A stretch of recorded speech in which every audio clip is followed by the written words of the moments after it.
Hello and welcome back to my craft room. Bit of a long time no see. I've been busy all week decluttering, clearing out my wardrobe, all kinds of other things going on. It's been a bit heavy going, to be honest, so I decided it was high time I come and say hello, and I thought I'll show you how I'm getting on with my Vintage Stitchery, where I'm following along with the Dictionary of Stitches, which was a series of videos by the lovely Christine over at Create and Craft with Christine. Of course, I will leave a link to her below if you want to build up your repertoire of stitches, or if, like me, you've forgotten how to do a certain stitch. It's such a valuable resource to go back there. There's a whole series, it's about 170 something videos that she did, all quite short ones, nice little chatty videos. I didn't have time to join in at the time, and in case you haven't seen any of this series before, I'm using only vintage supplies to make a fabric book full of stitches, and I'm working through the alphabet. I'm following along with Christine's videos, but I'm also finding a couple of extras along the way. I bought up partly what sparked this idea of doing it all with vintage supplies is that I bought a collection of vintage threads, silk embroidery threads back from the 1910s to 30s. I will link to the videos about that and Miss Cheatham's thread collection. Yeah, that was a whole rabbit hole. So I'll link to that. I'll link to Christine's series, her playlist, and I will also link to my Vintage Stitchery playlist, so you can catch up on these if you would like to. If you're popping in for the first time and you haven't seen all that, you can easily catch up. I will also put my link tree in at the end, so you can join us in our free Discord community or the Arty Farty Annie Facebook group. It's a very friendly bunch, lots of inspiration in there, and we've all become very, very good friends. So you're very welcome to join us there if you would like to. Right, let's stop waffling and see where I got to. I can't remember. I think last time I had done my A's and I'd started the B's. I can't remember exactly where I'd got to, so let's have a look. I'll show you where I've got to, and then I did find, I've also got these little books to go along with the vintage threads. Here's some of these were just the disentangled threads that I salvaged from the nest of threads that the lady I bought these from popped in with the parcel, kind of saying, I thought you might make use of this tangle of threads I found at the bottom of the box. Well, I spent many hours disentangling them all, and so far everything I've used is from that tangled nest. I haven't even gone into the new threads yet, the new old threads.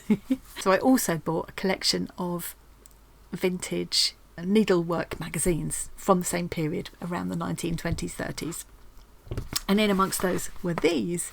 So I've been checking along with this as well, and where there are any that Christine hasn't covered, I'm going to add in. And the other thing was somewhere in here there's a whole lot of borders, and I thought, well, B for borders, I'm going to do a little strip of borders, so I might do some of those with you today. So they go right from 1 through to 38, and all of these borders are made with very simple stitches, but the way they've combined them makes them look really interesting, and they describe each one. So here, number 10, this one, they tell you what colours to use and everything. 2 rows of black buttonholing in groups of 4 stitches. The second row worked into the loops of the first, with a yellow back stitch in each of the small spaces. So I really fancy trying a few of these. Perhaps I'll try one column now and then do some others later. I don't know, perhaps I'll just pick a few at random. But I thought they looked really fun, and actually the basic stitches aren't complicated. Maybe if there are any that involve stitches I haven't done yet, like this one has 2 rows of Y stitches, I'll leave that until I do the Y stitches. A lot of these seem to involve buttonholes and back stitch, which is perfect for my bees. This is the pouch. This came in a lovely parcel of goodies that Christine sent me. I'm guessing that she backstitched this herself to form this lovely little pouch. And what I'm thinking is I can still get to all of this really easy to stitch on it. I could embellish this further, so I could put some back stitching and bullion knots and buttonhole stitches in here to enhance this further.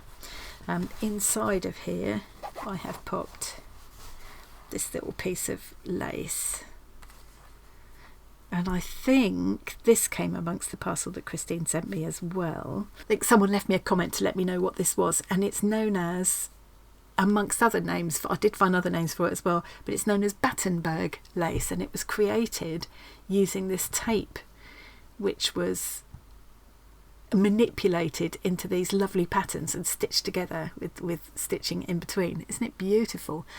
I'd love to be able to get hold of some of the tape that they used to do this with and have a go at creating something like this, but take a lot of patience. What a beautiful piece when you think about how much work has gone into creating that, you know.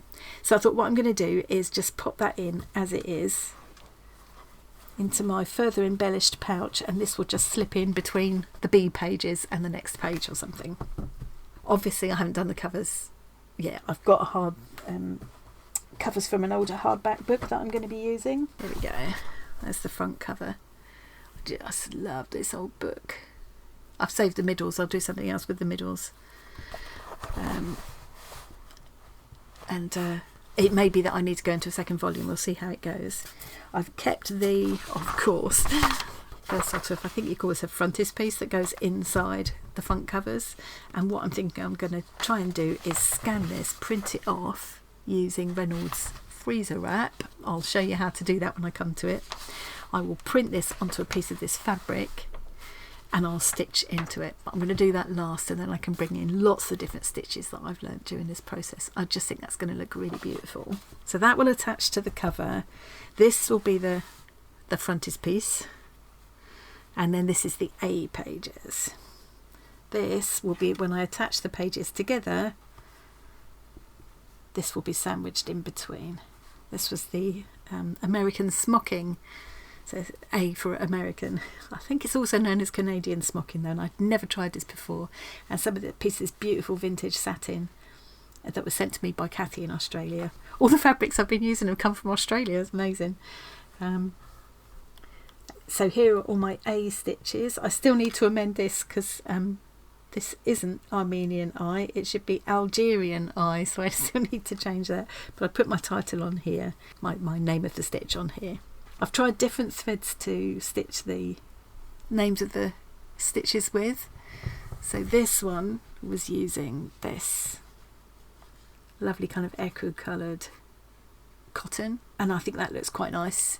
It's quite subtle because it's the same colour as this background piece, but I quite like that. This was using some of the silk thread, so here's a little tangle of the threads that I've been using, and I just felt I couldn't get a delicate enough look with this. I mean, it's alright, but you know. Then I've discovered that this thread that is amongst my vintage threads collection, this stuff, if I just use one strand of this stuff, it's kind of like it's like a stranded cotton we would use today, whereas most of these threads are silk. This is kind of like a stranded cotton, but more strands than we're used to, I guess, and not, it's in lengths like this. I reckon it comes in a skein, like with a lot of these threads, they come in a skein, and what's happened is they've cut them straight away at the point of, I think with a lot of them, I haven't got any of the ones with labels on, the label is around it like this. I think they cut through there and leave the label on to hold everything together and just pull out however many threads they want. I think that's how it was done because they've all been cut to the same length already. But yeah, what I'm finding is if I just use one strand of this stuff and do a back stitch and whip it, I get quite a nice clear, quite delicate lettering. So that's what I'm going to do. I'm going to save this stuff to use for the lettering all the way through the book. I think I've got some more of it. I hope so. If not, if I have to cheat, I'll go back to using normal stranded cotton and just use one strand of it. I really like to stick to vintage supplies. Yes, I did a bit more embroidery on my applique A for applique. You can see my different stitches here. So this was arrowhead, Algerian eye. On each of the pages I'm putting some of the little notions of things that I found in amongst the threads. So this was just a little 1 shilling and 2pence halfpenny little price tag with a pin through it, and that's how I found it in amongst the threads, and that needle was in amongst the threads as well. This little piece of sheer also came from Kathy in Australia. Antique stitch, I really quite liked that one. I love the feeling, but I keep feeling it too much, hence I'm messing up the stitch a bit there. I've done some little borders along here. There's the Antwerp edging stitch, Armenian edging stitch. I've just done a little thing there. I liked the idea of like making a little pleat or a little thing like this just to show what it would look like on an edge. A bit more of the antique stitch there, arrowhead. What I'm doing each time is a little sample of the stitches that I'm doing, and then trying to use them throughout the page a little bit. There's that, what's that knotted one called again? This is Antwerp edging, this one. And then this is the Ainu running stitch. So here's the sample of it, and then I've used it here as well, and here. And you know, I've used other stitches too. There's lots of straight stitching going on because I love that. Some lazy daisies here and some French knots. Haven't covered them yet, but they look pretty there. So this one, well, that's stupid, isn't it? I haven't written down what that one is. Oh, I'm going to have to look that up and find out what it is now, because that's quite pretty. And then I've added French knots around it as well. I do hope this will be a kind of handy reference thing as well.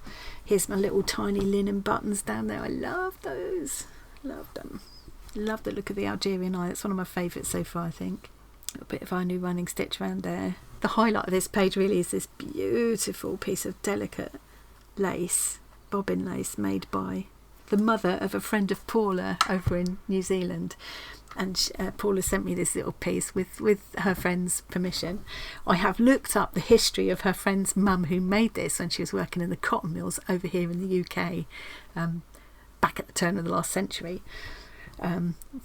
Really interesting history that I found, but I can't share it until I've checked with Paula's friend. So I must get around to doing that. I need to put it down in a sort of more readable fashion so I can send it to her and see what she thinks, and if she's happy then I can share the little story that I found with all of you. Yeah, so beautiful cotton lace, absolutely lovely, and I've only attached it at the top so that I can still do this. It's gonna fold there, which is but it won't be open and shut too many times. So okay, so now on to the, I think that's all I'm going to do on my A page. I think that's my A page done. And now moving on to my B page. So this time I've done a buttonholed, B for buttonhole, felt applique for the letter. I think when I was here, I remember now, when I was here last, I'd done all of this in this kind of orange colour, peachy colour, but I decided it was a bit much, so I put a piece of this over the top of it. And I've done it in these little pleats so that I can show what the different kind of blanket stitches would look like on an edge. So I put the word blanket there, you can just about see. I still need to go over with my hairdryer and get rid of some, I've got some lines where I've used my fiction pen to draw my guidelines. So I've got back stitch here, and with all of them I've kind of left it so you can see the back as well. I do like my messy backsides, don't I? So this is a whipped backside, a whipped backside, a whipped back stitch along here. This was my normal kind of what I thought was just normal back stitch, where you get this kind of, where it looks like this on the back. And then this is Christine's kind of back stitch, just done in a slightly different way. So you get a nicer looking back actually. It just looks like a running stitch at the back. And arguably a neater finish at the front too. And then I've done, this is the original kind, whipped in the same colour, and this is Christine's version, whipped in a contrasting colour. Here's a little piece of vintage silk thread. Oh, it just feels so beautiful. I did use some of it in part of this, but it was breaking quite a bit. It was breaking quite easily, so I thought, I know what I'm going to do. I'm just going to incorporate it into the page, and I can enjoy it like this, just the feel and the look of it. This is braid stitch. Now, I had a real problem. I spent I don't know, about 2 hours last night trying to master braid stitch. Now, Christine makes it look really easy. Here was an attempt I had where I just practiced on a different piece of fabric because it was driving me nuts. I just couldn't do it. Christine said it should be done in like a one strand thread, not a fine stranded thread, but just something perhaps a bit, something that's not going to come apart into strands when you're sewing with it. So I think I tried it with this one, but I didn't have much luck. It certainly didn't work very well with these silk threads. I ended up actually throwing some away because it was just such a mess. I couldn't do it. It was beginning to work on this, I couldn't get it very tidy, and it felt like these were just going to come apart too easily. I thought, what am I did it over and over again and I couldn't get it. In the end, I thought, right, let's find a thicker thread. So I did it with this, was the most successful. That's this one. And it does make it has the effect almost of an applied braid. I definitely need practice to make it neater though. And I also tried it with some of this, again, out of the vintage pack. I've put it onto a modern bobbin. And this was that wood pulp thread, which was like a substitute for silk at the time. And I think you're seeing more, wood pulp based silk substitutes again today. Actually, it has a sheen like silk, but it's a slightly different feel to work with. It's a bit bouncy, I find, to work with, but it did work better for this braid stitch. It's still a bit messy, but yeah, I just need practice. So definitely I would say with the braid stitch, a slightly thicker thread is easier to manage, and that cotton one, so it's not slipping about too much, was the easiest for me. So I'm going to have a bit more of a go at it, because I'm not going to let it beat me. But yeah, okay, so here's the buttonholes, and now I've started using this is using that finer thread, and I really like the look of how the word is there and the feel of it. My buttonholes I'm always embarrassed to show you. Christine's look amazing. So here's the some of the sample buttonhole stitches. So that's a normal buttonhole stitch, and I didn't realise till I was following Christine's tutorial, I always assumed a buttonhole stitch was just like a blanket stitch but done around the edge of a buttonhole kind of thing, but actually it's different. The way you form the stitch is different, so you get this almost a knot at this top edge here. I'm hoping I'm going to be able to zoom into this when I edit, which is a much neater, more robust finish than a blanket stitch, so I was really glad to learn that. And then this was my attempt at the tailor's buttonhole stitch, and you can see there I've given up at that end, but this first end I'm not doing too badly there. And this is where you go kind of back into the loop where this knot is, and I guess it makes it again a neater, stronger, more durable kind of finish to the edge of the buttonhole. So again, I want to have another go at this because I won't have it beat me. This was the closed buttonhole stitch. Christine also did a crossed buttonhole stitch. I just didn't have room for everything. I found this one in that little book, and this is called an up and down buttonhole, and I quite liked this because you get this kind of double prong here. I quite like the look of that as a decorative stitch.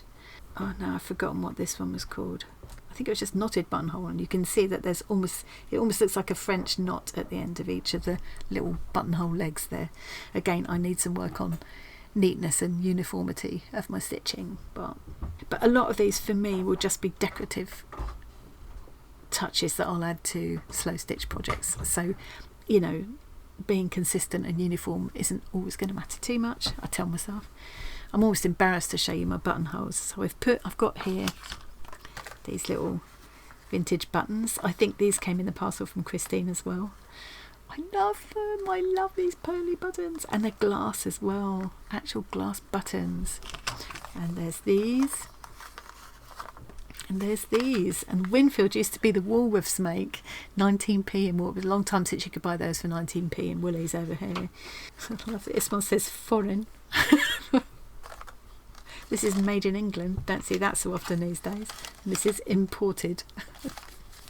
Anyway, I'm going to use these buttons throughout the project, and then I want to keep the button cards, and I've made a little pocket for them to go in on the back of here. So let's just reveal my dreadful buttonholes. So I've done it like that, so again I can see the back. And really a buttonhole should look as nice on the back as the front, shouldn't it? Now this one's not too awful, and I mean they both work. But look at the state of it. I think my idea here with this one was I was going to do a flat one end and rounded the other, which is something you see quite often, don't you? What a mess. Needs practice. This one was using this finer, it was using this, which worked a lot better. The slipperiness of the silk threads wasn't ideal for doing the buttonhole, so I think I'll try again using some of this, I think, or one of these. So yeah, I mean it worked, and the edges so much better than it would be if I'd just done a blanket stitch. I'm so glad I've learned that, but oh, blimey, I need to practice. Well, this is using more of the knotted blanket stitch, the German knotted blanket stitch that looks like a row of little people. So yeah, that's this one here. Here's a little sample of this one. And I love the idea of doing little French knots above to make the heads, making them look like little people. That's a whipped buttonhole stitch there. Love this scalloped, kind of using the blanket stitch as like a filler. Love that. And this is the honeycomb one. I've done some odd other little bits as well, like I've just done a whole lot of seed stitching in there, which you probably can't even really see, but it just adds a bit of texture. I've added braid there, beaver braid, long and short buttonhole stitch around here, German knotted buttonhole stitch around there, not buttonhole, blanket stitch around there. Here's the detached blanket stitch, little rows there. Here's where I've used it to fill in a circle, like a pinwheel. So these are all included in Christine's Stitchery stitches. These are all blanket stitches used in different ways to make these circles. Here I've attached broderie anglaise, beaver broderie anglaise. So there were 3 little examples of broderie anglaise there, which I've added. Here I've used blanket stitch, variations on blanket stitch, to fill in the pattern on this fabric, and I really liked that effect. I love the feel of it. So yeah, it's just using it in different ways. The only other different stitch there is this back stitch, which I've done a whipped back stitch there. That's where I tried out this thread and realised it was going to break too much. Long and short blanket stitch around here. This edge of it has been whipped in a contrasting colour. Then my idea was I'm going to turn this into a pocket. So I've cut this where these two, I was going to just overlap them to join the pieces and go into my next batch. But I decided let's make this into a pocket that I can put other little samples and things in. So these edges will be stitched together. I've left it downstairs. I've got a piece of vintage bias binding I'm going to use to bind one of the edges, and then I'll put some lace on the other edge. So I need to line the inside, and my idea for doing that is to open this up. I'll put a piece of fabric this size on top and over stitch that, so you can't see all of this because I don't want to put things in and out of the pocket, and yeah, that needs to be lined, I think.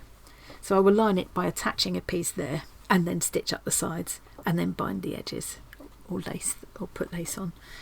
So that will then be a pocket that I can put, as I say, other little samples in, and it'll become like a short page as well. Here's the little tuck spot that I've done with a bit more broderie anglaise, and that's where my button cards will pop in when I've used the buttons. Here's some black work that I started doing years ago. I had this little chart, I had a kit which I'd forgotten about, and yeah, I had to make a sampler of fill stitches in black stitch. So I'm going to carry on and do some more of this, and it was done on this. I've got loads of this stuff, so I shall carry on doing some more of that, and it would look nice done. I know it's traditionally black on white, but it would look quite nice in other monochrome colours as well, I think. But yeah, so here's the few stitches that I had already done, and I just added the words again using that thread. Here I started doing bullion stitches, so these that look like big fat running stitches are actually tiny bullion stitches, and I was really pleased with how they came out, better than I've managed to do before following Christine's tutorial. This little space here is reserved to do, I'm going to do some of the basket weaving here, beaver basket weaving. And then I'm going to try some of the bullion knot roses that Christine did here. So that's what I've reserved this space for. This is a beautiful bobbin lace bookmark. Actually, it'd be better to hold it on there, really. Bookmark that a good friend of mine that I used to work with, Avril, made for me. She's an expert embroiderer and lace maker. You know, she teaches people and does demonstrations and things. I feel very lucky to have this, and she gave me this as a little leaving gift when I used it. This was at the craft shop that I was working at last year. Yeah, she made me this as a goodbye present, and absolutely treasure it. And I thought this is such a perfect place to show it off because it's bobbin lace, beaver bobbin lace, so that's going to go in there. These spaces I thought I could do, and around here I thought I could do some of the border stitches I was just showing you just now.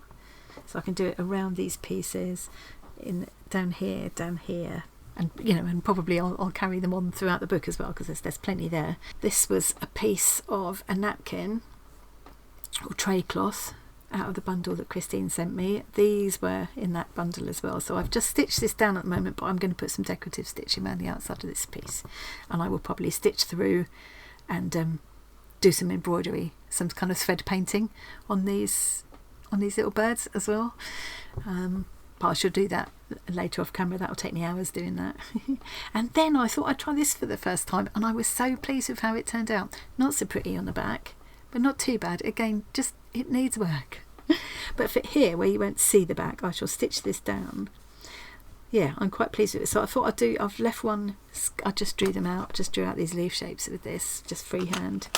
So this was done with the double buttonhole, where you do one buttonhole and then you do another buttonhole stitch, kind of interlocking with it, so their legs interlock together like that, and then you cut in between. And then with this one I did the same thing. So what I've done is I've left this one here just to show you what it looks like with just the one buttonhole, without doing the second buttonhole interlocking. So here I've done the second one interlocking, so you get this bar sort of shape like there. That's what it looks like with just the buttonhole. And then for this one, for the kind of vein of the leaf, I just did 2 threads or 3 threads. You could do as many threads as you want, running back and forth, and then did a blanket stitch over the top of that. So I'm going to do that again now and show you part of that process in case anybody's interested in that. And what I'm going to do is timestamp this video, so you can go back to that bit or skip straight to that bit if you would like to. Let's use some of these greens. This is where I found a few sort of different shades of green and twisted them together into this shade. It might look a bit variegated, it's actually not, it's just that I mixed them together a little bit when I was going through the process of disentangling this huge ball of threads, nest of threads. So I'm just using this silk thread is just one strand, it doesn't split, but if you were doing it with stranded cotton, I think you'd want to use a couple of strands. Okay, tie my little knot, and the first thing I'm going to do is just do a little straight stitch all around that outline.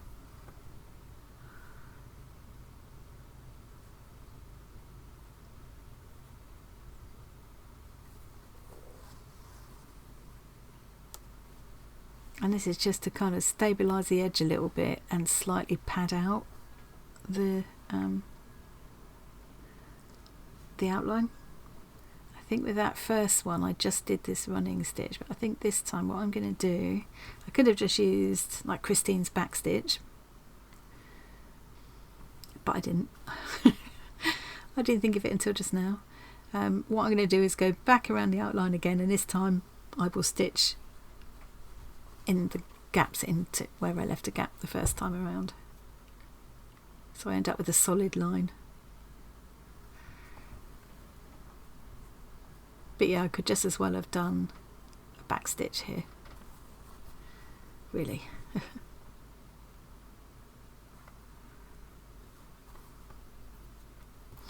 It's I'm finding with working with these silk threads that I'm not used to, I'm finding it very easy to accidentally pull my thread out of the needle. I also find I've taken to just using some hand cream just before I start, because if I've got any little rough patches of skin or little snags on my nails or anything, it catches this silk thread so easily, and it's quite delicate and it can easily kind of go all sort of fluffy or knot up where you've caught it, which is frustrating. And I think it must have been, when people were working on these pieces that would have, taken quite a long time to do, they must have been so careful to have their hands clean and things.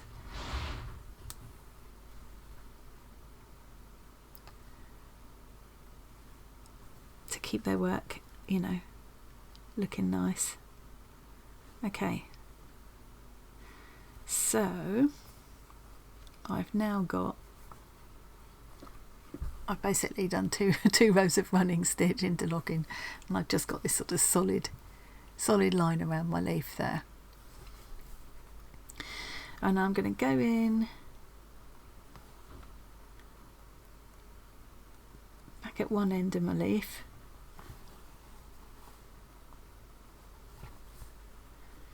without unthreading my needle, and I'm just going to go across to the other end. I'm not going to carry the thread across the back of the fabric, so it'll just be a waste of the thread, and it might, when I cut everything apart in a minute, it might not be a good idea. What I'm going to do is just take a tiny stitch here at the other end to carry that thread across, and then I'm going back to the other end, tiny stitch, and back again. I think I might do 4 and make it a little bit thicker this time. There we go. I think what I might do this time, I didn't do it before, but I think it looked quite nice, is just carry a little stem on down here. So let's make this a back stitch. I'm doing a Christine style back stitch now.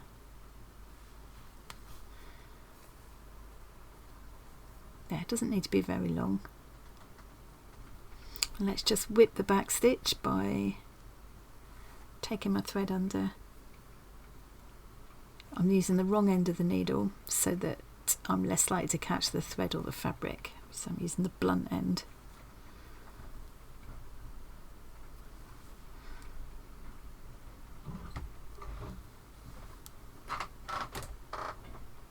And that will just sort of thicken up that line and make it a little bit more defined. Take it through to the back. There we go. So that's giving me my little stem to my leaf. I'm just going to knock this off at the back. Okay. Now that looks like it's puckering that fabric up a bit, but I want these nice and tight because I found last time this did go quite loose, so I've left that quite tight this time. And now I'm going to do my detached blanket stitch. Just coming out there at that end of the leaf, I'll do my detached blanket stitch along here. So again, I'm using the blunt end of the needle because it's just less likely to catch this thread.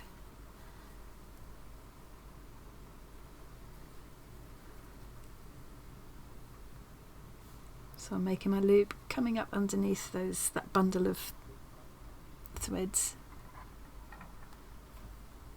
making a loop, coming up under the bundle of threads, over the loop, pulling it up. Such a pretty shade of green this is.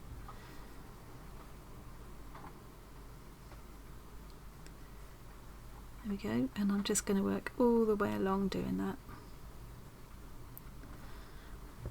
Hoping I'm going to be able to zoom in enough to see this.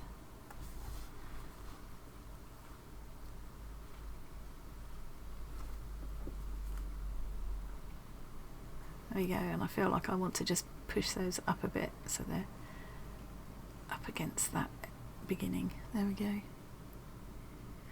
Right, I'm going to do that all the way along and then I'll be back. There we go, I have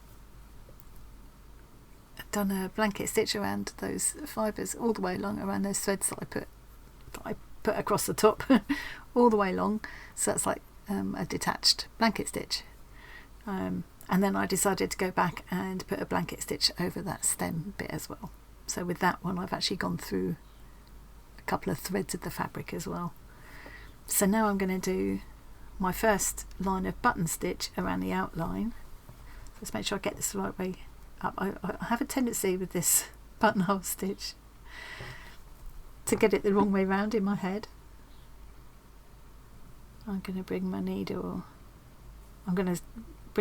just to the top where I've done that outline, just outside of that outline. Oops. And then a little way down there, depending on how thick I want that outline to be. I think that looks about right. And then I'm bringing my thread around the back of the needle, underneath the point, and back up again. Pulling it through. Hope I got this right way around.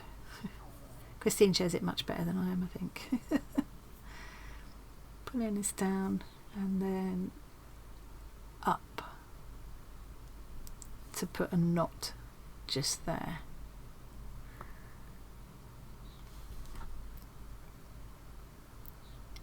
So again, putting my needle down just outside of the outline, or just inside of the outline, I guess, depending on how you look at it. I'm going to make these quite close together underneath that line of stitching and coming up there.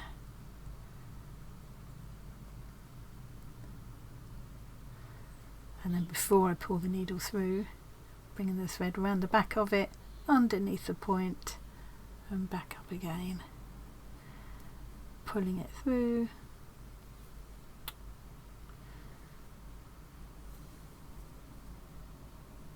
almost like a chain stitch really, and then back up so that the knot sits just there inside of my outline. So I'm going to work my way all the way around doing that, and then when I'm ready for the next bit of the stitch I'll come back to you, because that's going to take me quite a while. Yeah, I finished going all the way round. I decided I quite like the look of that one as it is, so I'm going to leave that one with just a single layer of buttonhole stitch, and then I'm going to go and finish this one by doing this bar effect where you've got the two interlocking rows of buttonhole stitch. So first let me show you what you're doing. Let's see, the idea now is to cut out this fabric inside where you've done the buttonhole, being very careful not to snip the actual buttonhole stitch. So I'm going to trim round here, going as close as I dare to the edge of the stitching. I mean, I guess I could have done this after I did that back stitch, and then I would have wrapped, you know, the buttonhole stitch itself would have wrapped around the raw edges, so maybe if I do this again I'll do it that way. But this is kind of following what it says to do in the little book that I've got. And I do love this effect, not just for leaves but for all kinds of shapes. I was thinking of doing something similar as an idea for the Windows theme for the current Great Big Little Stitchery swap. I was going to come back and do some ideas for that, and I haven't done it yet. The swap would be over by the time I get around to it. Well, I think I need to get this right under my nose rather than arm's length, or I'm going to snip through something I shouldn't, so I'm just going to take this off camera a minute. It's sometimes easier to snip from the back as well. There we go, I've finished trimming that off. I love that effect. And I've got, in amongst those vintage needlework magazines, I've got a lot of transfers. And there are some lovely patterns designed to be used for this kind of cut work effect. Yeah, definitely want to try some of them. I really enjoy that. I like the idea of doing layers and layers of it, so you can see lots of different kind of windows peeking through. More of a sort of modern take on the idea, really, I guess. So the back could be neater. I think, yeah, in hindsight it might have made sense to do a little, quite a small close back stitch for the outline, snip it away then and do the buttonhole around the whole thing, and then you wouldn't get these, you know, it would totally enfold the edge. I think it would be tidier, but I'm pretty happy with that for my first attempts. So 1, 2, 3, I think it's got better every time, which is of course the way with these kinds of things. So just quickly show you how I do the kind of double buttonhole bar. I think they call it a bar. So I'm going to come up, I want to go all, I've done this edge already, I want to do this edge now, and this is the first one where I've got a gap, so I'm going to come up there,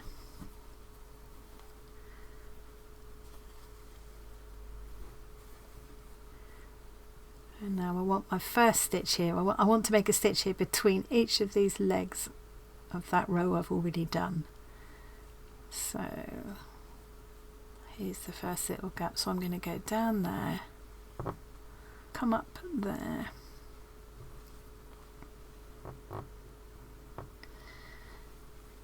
bring my needle around under the point, back up, pull it through,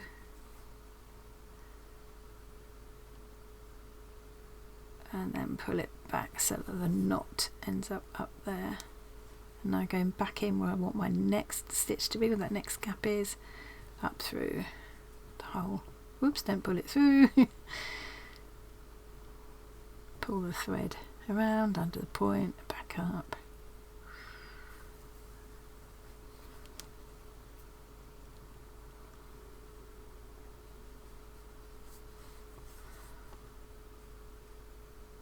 I saw another idea I got in my little book that I don't think Christine covered, which was to do a little picot stitch.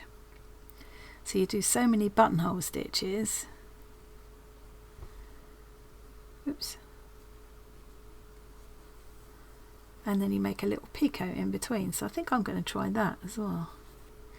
I can imagine in the days when people were doing a lot of this kind of work, and you know, the people who would have bought those magazines, those needlework magazines, and Muriel Cheetham and her sister, who owned these threads that I'm using now. I can imagine they would have sat in the evenings and done this, because they wouldn't have had telly yet. They'd have had some radio shows, and they might have had a gramophone.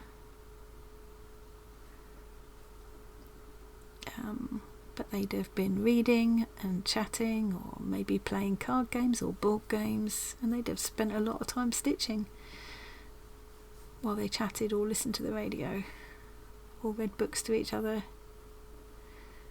Also found the other day some sheet music that my mum had kept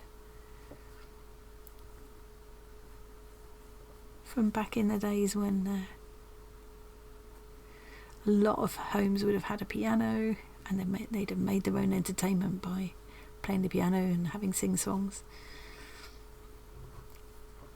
I also found my mum's grade examination certificates for piano playing. There we go. Oh, I nearly forgot about doing a picot. So you can see now, ignore where you can see the pen, that will come off when I blast it with a hairdryer. I shall trim away those little edges. Let's see if I can get this to focus a bit better. You can see it's now making like a double-edged buttonhole stitch. So you get this kind of bar. And once I've got rid of the pen and trimmed those loose ends, that'll look quite nice and neat. Let's try one of these picots.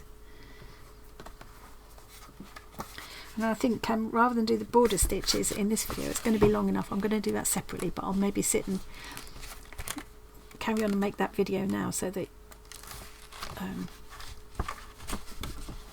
I can put it out tomorrow. You won't have to wait so long. It's been like over a week since I did anything. So they've got it going down the other way. Let me show you what I'm looking at.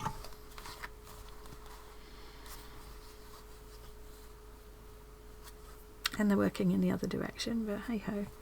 So they're wrapping.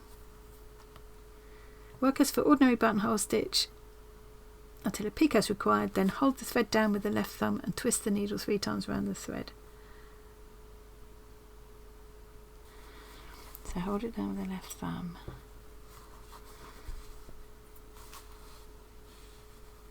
No, that's not working for me. I'm going to find my own way of doing this. So wrap it around 3 times, then hold it with my thumb maybe. Pull that through. So it is very like making the bullion knots we've just been doing. feel like it needs to be more wraps to make it more obvious. Okay, and then you would go in and make the next stitch in the same way as before. I'm going to do it again, but with more wraps this time. So it just looks like a badly formed stitch rather than an obvious picot to me. I'm going to do one with a lot more loops. 1, 2, 3, 4, 5, 6, 7. Let's do that. Let's try that. Hold that down. Pull the needle through. Keep the fingers crossed. And then do the next stitch as usual. Let's see how that looks. I might end up cutting this part off altogether if I don't like it. Okay, needs practice. I might cut this half off and stitch it again. I'm not sure. But I can see how with a bit of practice it would be quite nice to have those little picots all along the edge of the leaf.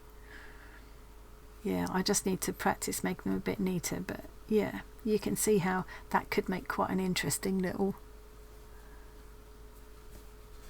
finish to a leaf. Yeah, definitely going to practice that, but I feel like that one there just looks like it's a badly formed stitch. It's not big enough to be an obvious picot, but that might be just my ineptitude. So yeah, needs practice. I think I'll carry on and work around this leaf, or maybe even cut this line of stitching away now and do it again and see how it looks. I don't know if I can do that without wrecking it. I'm not sure. I'll see what I can do. I'll show you how I get on with that next time. So I think what I'm going to do now is finish up this video now, try and make it not too long, and then I'm going to go straight in and make another one showing some of the border stitches, which I'm going to add here and here. I've still got my basket weave and my bullion roses to do there, but Christine shows them on her playlist, so I won't bother showing them. I'll just show you how they turned out next time. This will just get stitched down with a blanket stitch. Probably use one of the fancy blanket stitches I've just been learning from Christine. And then of course my buttons will pop in here, and I've got my pocket to finish. But yeah, I'll just do that by cutting the piece like this and stitching it, straight stitching it all around the edge before I put the pocket together, stitch up the sides and finish the edges. That should be fairly straightforward. So a bit of a hodgepodge video that. I hope you got something from it. Let's come back up again to say my goodbyes. I will be finished with all my sorting soon and be back to making more normal, regular videos. I hope you enjoyed that hodgepodge, and I will see you again really soon. Bye.